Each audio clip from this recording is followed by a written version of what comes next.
Hugh Rowland was reality TV gold. Gritty, fearless, and unapologetically real. On Ice Road Truckers, he was the polar bear, tearing across frozen highways like it was just another day at the office. But underneath all that bravado was a guy who'd spent his life battling the cold, the loneliness, and the constant threat of disaster. He wasn't just a character, he was the show. So when he suddenly vanished, fans were left wondering what happened. Why would a guy who thrived on danger just walk away? The truth is, Hugh's story took a dark turn, one filled with pain, loss, and a side of him the cameras never caught. And to understand it, we've got to rewind and see where it all began. Hugh Rowland, better known to fans as the Polar Bear, built a reputation as one of the toughest truckers on the planet. If you ever caught an episode of Ice Road Truckers on the History Channel, chances are you saw him braving some of the most unforgiving roads out there. Frozen lakes, blizzards, and remote trails deep in the northern wilds of North America. But long before he became a reality TV legend, Hugh's story started in Kelowna, British Columbia. Born in 1957, he was no stranger to hard work. By the time he was 6, he was already steering vehicles around his family's farm. While most kids were still figuring out how to ride a bike, he was getting comfortable behind the wheel of heavy machinery. That kind of early hands-on experience laid the foundation for a lifetime of handling big rigs and dangerous jobs.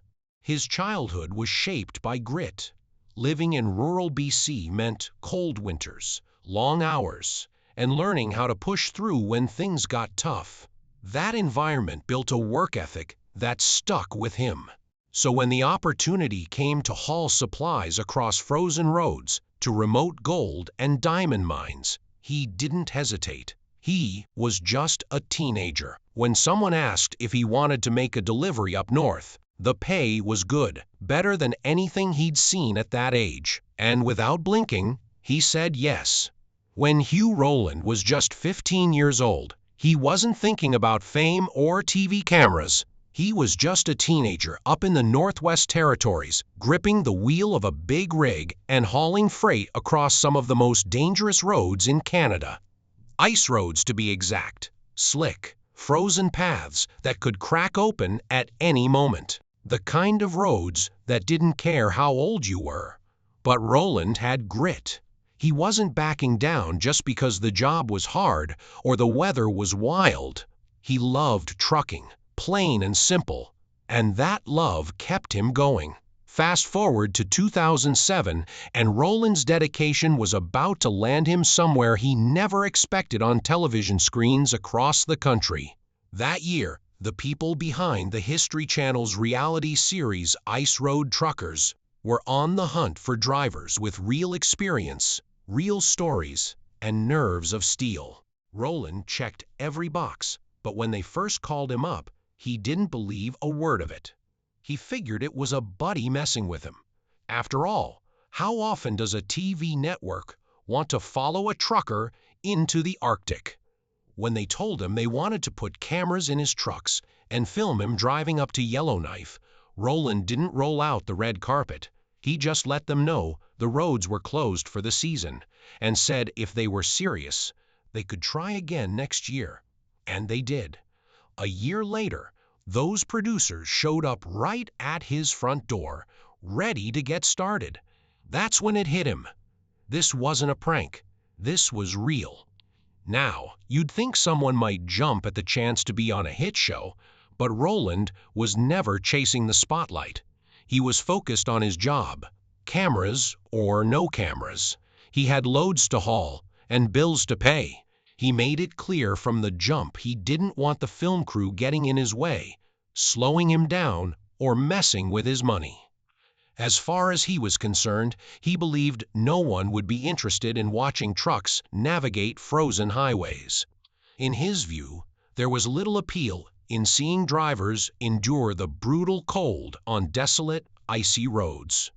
But once the cameras started rolling, audiences quickly proved him wrong, drawn in by the unfiltered mix of grit, danger, and raw survival. Hugh talked about how people didn't really get just how serious the job was. The show, as wild as it looked, still didn't capture the full weight of what it meant to risk your life out there. He'd shake his head when people called them cowboys, because to him, it wasn't about chasing thrills. It was about respecting the ice. One wrong move, and someone's not coming home. When the first season dropped, it hit the UK in early 2008 on Channel 5. Australia picked it up around the same time on All-Star and Foxtel, and Network 10 joined in that June. By fall, the Netherlands had it on RTL 7.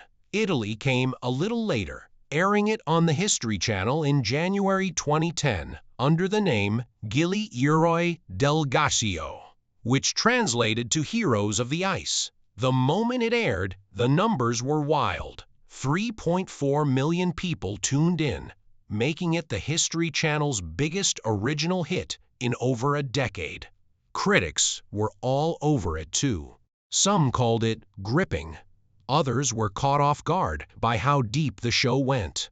How these drivers, often exhausted and cold to the bone, still pushed through with nothing but a steering wheel and a steel nerve. Hugh chuckled at how the show portrayed them as thrill-seeking daredevils, when, in truth, it was life-or-death work. He understood the appeal.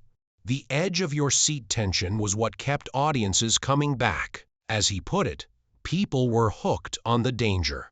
That constant walk along the razor's edge between survival and disaster. That's what made the show stand out. He'd been driving on the ice for years. The paycheck was a bonus, but it wasn't what brought him back each season. It was something deeper, something in his blood. Still, the job took its toll. Long stretches away from home, brutal cold, and the ever-present risk that any trip might be the last. But when the season rolled around again, he was ready. Every time he left, he looked forward to the road. And every time he came home, part of him missed it already. Hugh had his own code when it came to the cameras, limits on how much of his world they could access. In hindsight, his feelings about it all were mixed. Recognition didn't bother him, but he never sought the spotlight. If anything, he preferred to disappear into the crowd. He always said he was a private guy. Sure, he'd smile for a photo or sign an autograph if someone asked, but it never really felt natural. Every time someone handed him a pen, he'd pause for a second, thinking, what the hell am I even supposed to write? But with Hugh, the grind didn't stop when the cameras turned off. As diamond and gold mines emerged in the remote northern wilderness, the demand for supplies surged, and with it, the need for fearless drivers like Hugh. The work was perilous, no doubt, but the high pay made it difficult to turn down. Over time, Hugh wasn't just behind the wheel. He was investing in the rigs themselves. By the time Ice Road Truckers debuted on television, he was already deeply entrenched in the industry. By then, Rowland wasn't just another driver. He was already a heavyweight in that frosty world, known for his grit and his guts. And when people heard these truckers could earn an entire year's salary in just a few brutal months, it wasn't hard to see why guys kept signing up. Some of the seasoned vets were reportedly raking in over $100,000 a season. Tempting, right? But that money came with a catch. Every run was a gamble. Hugh himself once talked about the eerie sound of ice cracking beneath a fully loaded rig. It wasn't just unsettling, it was terrifying. Some rookies would hear that sound and never make it past their first haul. Still, Rowland possessed a distinct presence that set him apart. When he appeared on Ice Road Truckers, He quickly became a fan favorite, not solely for his driving skills, but for his commanding personality. He was known by a memorable nickname, the Polar Bear. Interestingly, the name originated from a bug deflector on one of his trucks. Yet, as viewers got to know him, the moniker felt increasingly fitting. Hugh was large, rugged, and exuded a raw, unfiltered intensity. He even acknowledged being the kind of man who wouldn't shy away from a fistfight if provoked. In the end, the name Polar Bear didn't just stick, it defined him. When it comes to danger on the job, few professions can hold a candle to what the ice road truckers face every single winter. Just picture it. Massive 18-wheelers rolling across frozen lakes in the Canadian wilderness, carrying tens of thousands of pounds of cargo while the temperature plummets to -60. It's not just a job, it's a constant tightrope walk between paycheck and peril. The thrill, it's baked into every mile of that icy highway. But so is the risk. And that's the part viewers can't tear their eyes away from. At the heart of this high-stakes world is Hugh Rowland, a seasoned veteran of the ice roads. With a lifetime of experience and more stories than most could bear to hear, Rowland lays bare the brutal reality in his book, On Thin Ice. He begins with a sobering fact.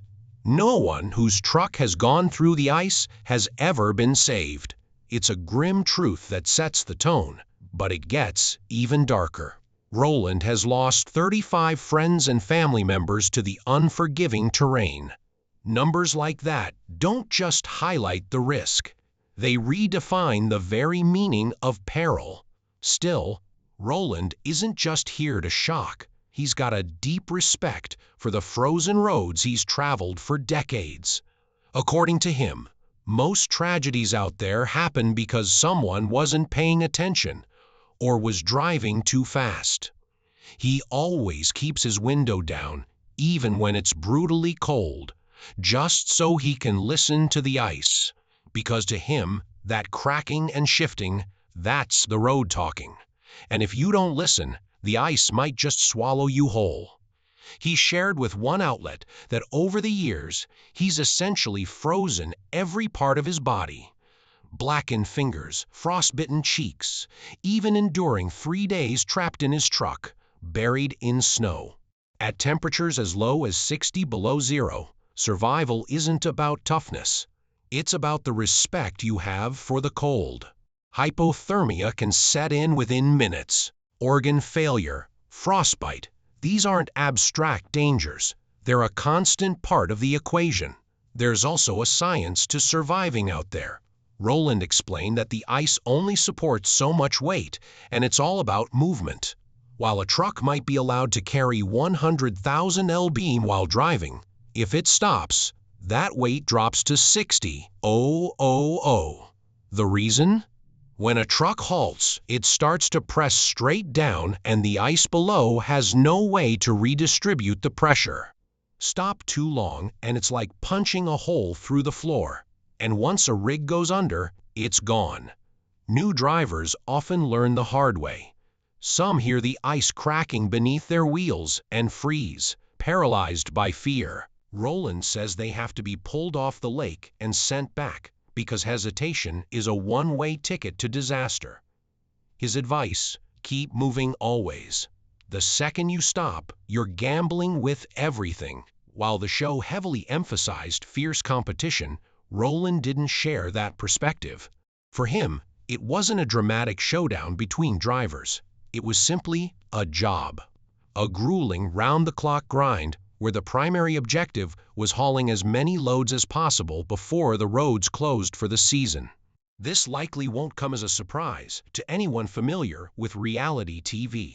Much of what's shown is crafted for drama, editing footage to heighten tension and create a more competitive atmosphere. While the show portrayed clear winners and losers, Rowland maintained that most drivers weren't focused on any of that. Their goal was straightforward: get the job done, not seek fame or chase after imaginary trophies. And let's be honest, maybe it's a good thing they weren't racing each other. These drivers already had enough on their plates, maneuvering giant rigs over frozen lakes and through white-out conditions. Adding a real rivalry to that mix might have just made things worse. Speaking of drama and dynamics, if you watched the early seasons, you probably noticed it was a mostly male crew. Lisa Kelly didn't show up until season 3. Rowland had a theory about that. He figured the producers might have brought her on, partly to shake things up and maybe even pull in a few more viewers. And while Rowland sometimes talked like Lisa was still learning the ropes, the truth was a bit different. Lisa had already been hauling for Careel Transportation for years before she ever appeared on screen.